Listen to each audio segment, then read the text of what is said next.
नमस्ते, मैं सिबा, आप देख रहे हैं टैक्स न्यूज।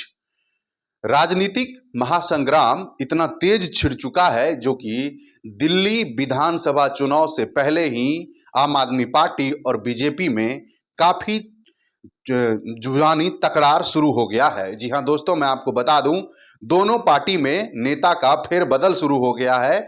तो बड़े लोगों का, बड़े शिक्षकों का पार्टी में शामिल होना भी शुरू हो गया है। आपको बता दें, जो कि आम आदमी पार्टी में अवध ओझा का शामिल होना पूरे देश में अभी सबसे बड़ा खबर बना हुआ है। आपको बताते चलें, मोटिवेशनल स्पीकर और आईएएस का तैयारी कराने वाले सबसे बड़े शिक्षक अवध ओझा सर ने अब राजनीति में एंट्री ले लिए हैं। आपको बता दें, लोकसभा चुनाव की तैयारी कर रहे अवध ओझा को ना बीजेपी से टिकट मिला, ना कांग्रेस से टिकट मिला, लेकिन मायावती ने कहा था, मास्टर अगर तुझे चुनाव लड़ना है तो बीएसपी ज्वाइन कर ले। लेकिन अवध ओझा सर ने ऐसा नहीं किया। अब बड़ा चर्चा का विषय बन चुका है अवध ओझा सर, क्योंकि वो अब दिल्ली के आम आदमी पार्टी ज्वाइन कर लिए हैं। क्या वो दिल्ली से चुनाव लड़ने की तैयारी में है? बड़ा सवाल निकल कर आ रहा है। आपको बताते चलें, जो कि अवध ओझा सर दिल्ली में अरविंद केजरीवाल और मनीष सिसोदिया के मौजूदगी में आम आदमी पार्टी ज्वाइन कर लिए, जिसके बाद महासंग्राम छिड़ा हुआ है। जो आखिरकार जिनके बड़े बड़े नेता जेल काट कर आए हैं, वो अवध ओझा सर जो बड़े विद्वान हैं, आखिरकार इतनी सोची समझी विद्वान आदमी होने के बाद भी क्यों आम आदमी पार्टी ज्वाइन कर लिए? ये बड़ा सवाल अवध ओझा सर पर मीडियाओं के द्वारा पूछा गया।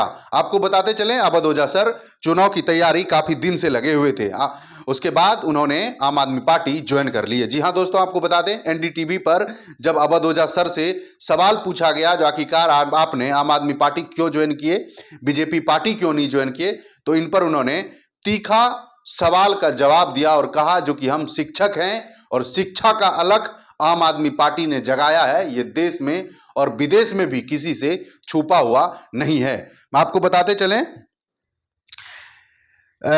यूपीएससी कोच और सोशल मीडिया स्टार अवध ओझा ने आम आदमी पार्टी का दामन थाम लिया। एनडीटीवी के साथ बातचीत में ओझा ने कहा, आम आदमी पार्टी ने शिक्षा की इतनी बड़ी अलग जगह दी जिससे विदेशों को भी तारीफ करनी पड़ रही है। साथ ही उन्होंने चुनाव लड़ने के सवाल पर कहा, जो कि जरूर लड़ेंगे, अगर पार्टी कहेंगे तो हम जरूर लड़ेंगे। अवध ओझा ने आम आदमी पार्टी में शामिल होने के कारण बताते हुए कहा, जिस पार्टी ने शिक्षा की इतनी बड़ी अलग जगह दी, दिल्ली में एजुकेशन लैबोरेटरी बना दिया है कि विदेश की भी तारीफ करनी पड़ रही है। इतना सम्मान और प्रेम का निमंत्रण दिया और मैं इसे आधार पर दिया हूं। हम चाहते हैं कि हमारी शिक्षा का विकास धार में आप सहयोगी बने, तो फिर इधर आना ही था।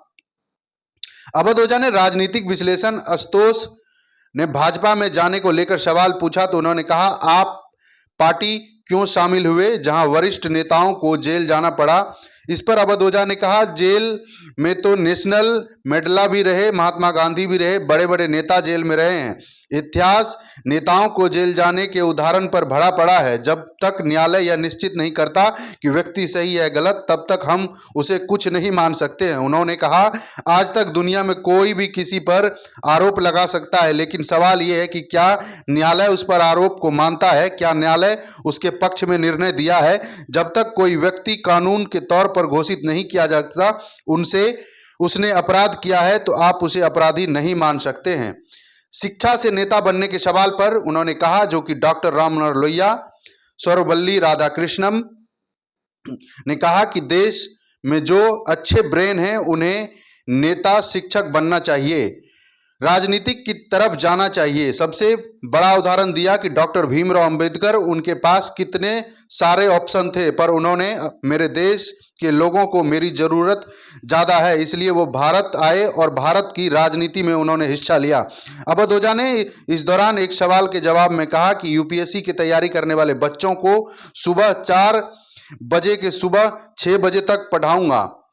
वहीं पर चुनाव लड़ने के सवाल पर उन्होंने कहा कि हाँ, कैप्टन अगर कहेगा तो बॉलिंग करनी है तो बॉलिंग करेंगे, वो कहेंगे आपको विकेट कीपिंग करनी है तो विकेट कीपिंग करेंगे। पार्टी और स्कूल में अनुशासन का बहुत महत्वपूर्ण है। आपका क्या राय है, कमेंट बॉक्स में जरूर बताइएगा। तब तक के लिए शुक्रिया। अगर यूट्यूब पर देख रहे हैं तो चैनल को सब्सक्राइब, बेल आइकन को प्रेस कर दीजिए। खबर अगर सही लगे तो शेयर भी करिएगा। जय हिंद।